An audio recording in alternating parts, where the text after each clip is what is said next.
presented by Mathli Express Music.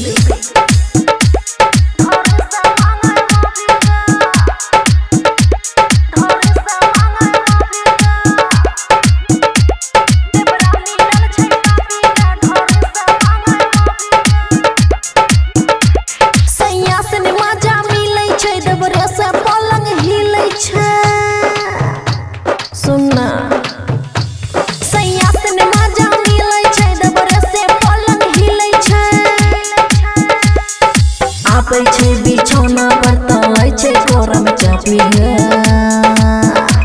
देवरा मिलल छै पापी गे ढोर से मांगे माफी गे देवरा मिलल छै पापी गे ढोर से मांगे माफी गे।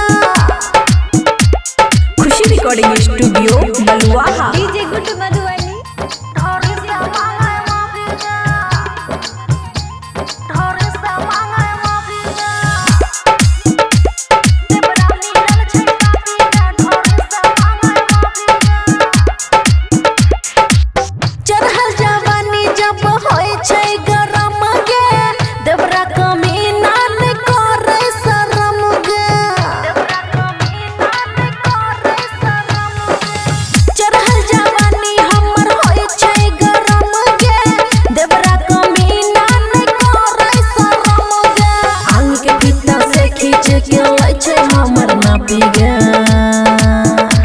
देवरा मिलल छै पापी गे ढोरी से मांगे माफी गे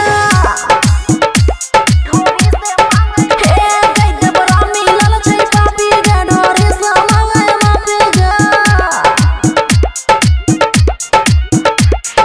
डीजे गुड मधुबनी ढोरी से मांगे माफी गे ढोरी से मांगे माफी गे।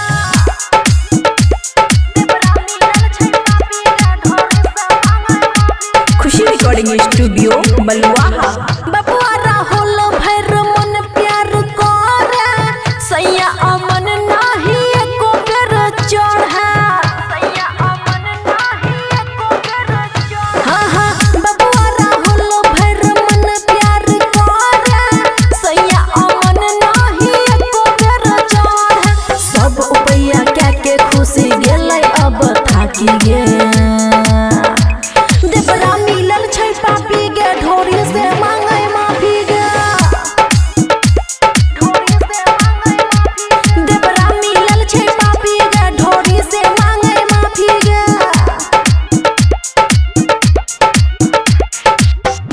खुशी रिकॉर्डिंग स्टूडियो बलुआहा।